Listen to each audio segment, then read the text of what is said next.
Hi, in this episode of Toys Bags Zen, we're going to be taking a look at the Palitoy Action Force Baron Ironblood. In my previous video doing Action Force, I showed you guys how to paint the logo on the enemy's chests, mostly on the shadow figures, but I did do a little bit of paint work on this guy here, and you'll notice that I have two versions here. I've got one with the painted gloves and one with the unpainted gloves, so it's a variation that they did. They also did weapon variations too. We're going to take a look at that today. I'm going to show you how I made the helmets because these are very readily found in the wild, a little harder in North America where I'm from, but you can find them, but you very rarely see them with helmets and the weapons. So we're going to take a look at that today. I'm going to show you my 3D printed helmets that I made and how I did that. And we're going to see if we can look in the bins here in the back and find some weapons for them.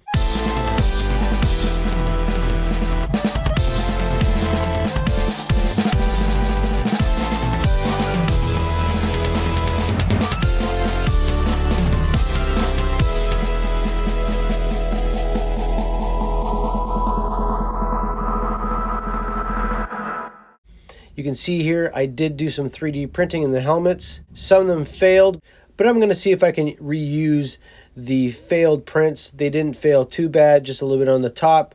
They still turned out pretty good. I found a file that had the Knights of Ni helmets. Like I said, they're full size. You can see here when I put it on the computer.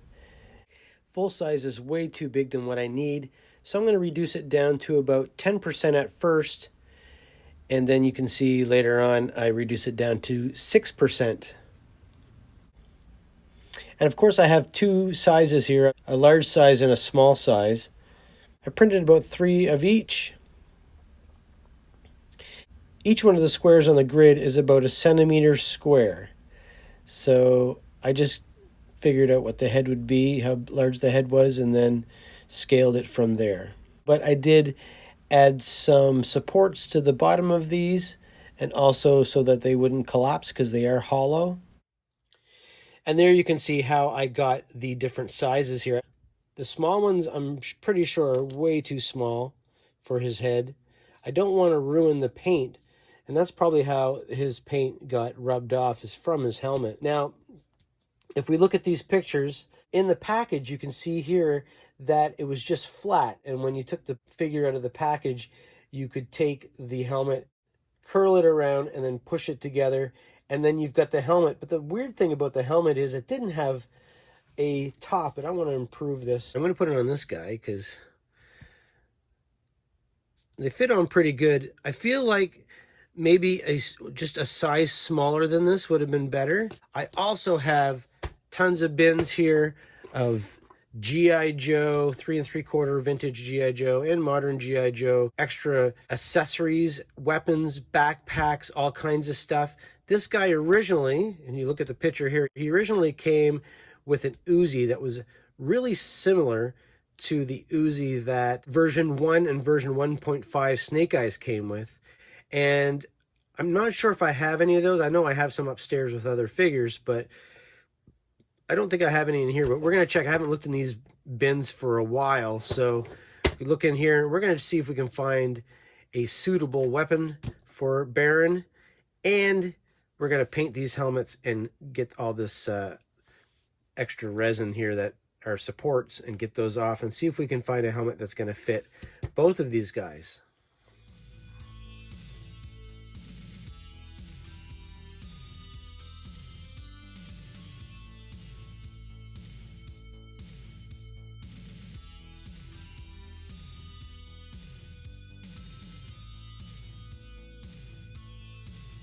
I've got 2 helmets here that I'm happy with. This one is not as good as this one here because, of course, I said I had a couple failed prints, but I was able to save this print. All I need to do now is paint this.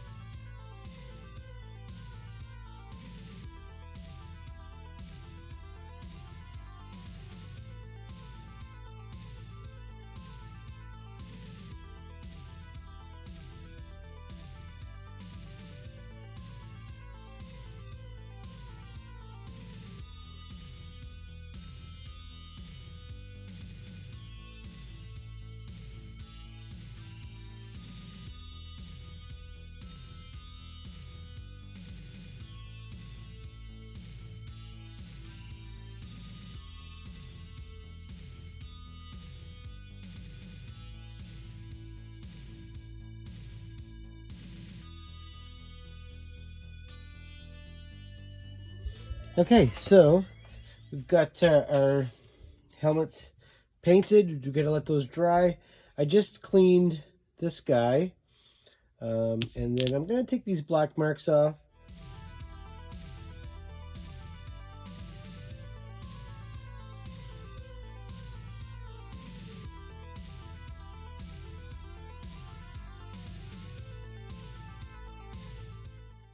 All right, so we've got the helmets. They're all dry. They look great, actually. I'm quite surprised how they turned out. This is the really good one that turned out really well. And if you can look here, I'll zoom it in. It's got rivets. It's got the opening for the eye, and it's got openings here, even though the paint kind of blocked it in, but I could take a knife and cut those out, and then you would be able to see the hole. And of course, a really nice top. You can see the details there with the rivets and the pieces of metal that goes around that connects the helmet together. So I love these. These are great. We'll put one on this guy.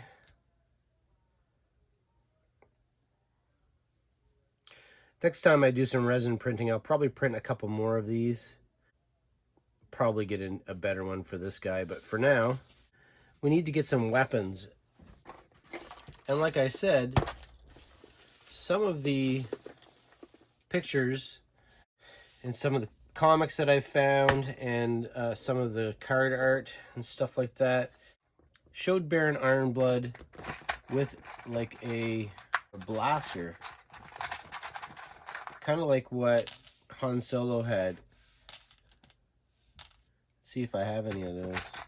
I have all these 3D prints of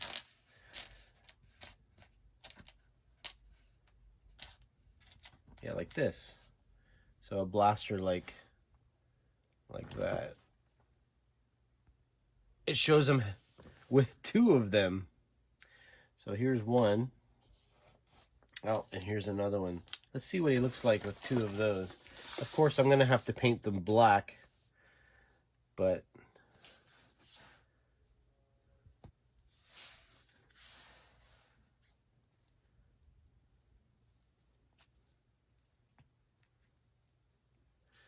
and that looks pretty good. So I'm going to give him the two pistols like that. And then with this guy, I'm going to give him an Uzi. Most of these guys did come with Uzis. I'm not going to give him any backpacks. They don't have holes in the back like G.I. Joe, so the backpacks aren't going to work well anyway.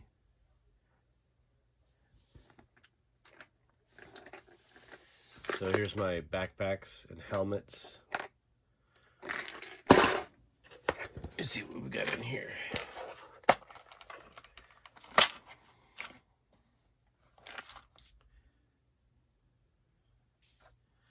I'm looking for an Uzi.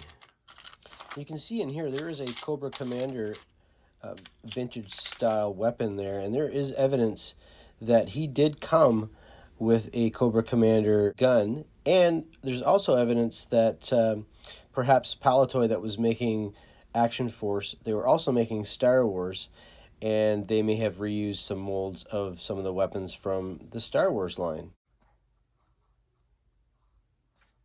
These are all rifles. And here, no Uzis.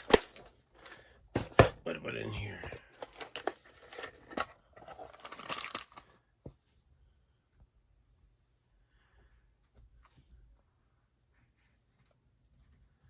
There's some Uzis here.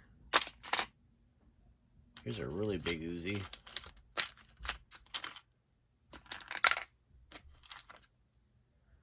Those are exceptionally big. This is kind of a cool gun here. This kind of looks like the gun that he kind of uses in one of the pictures I showed you. It's kind of interesting. It looks like a Ruger. And here's some more Uzis.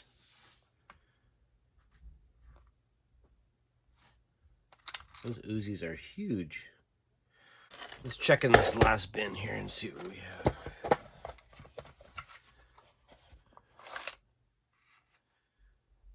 Yeah.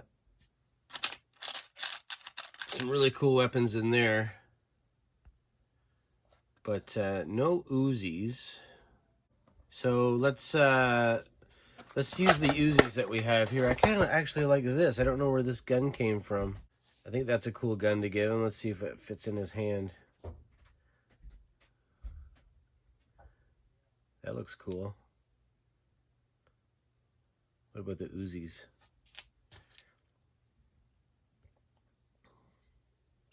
That looks good too. Actually, the Uzis fit better in his hand. So that's what I'm going to do.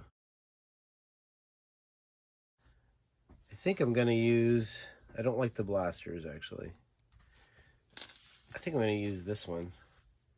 I like that. I'm going to use that. Even though his finger is way too far away. I like the looks of that. And it's already painted silver. So there's some ideas that you can use to complete your Baron Ironbloods in your collection. I know they're really easy to find, these figures, but you never see them with their helmets or their guns very often. So there's some ideas.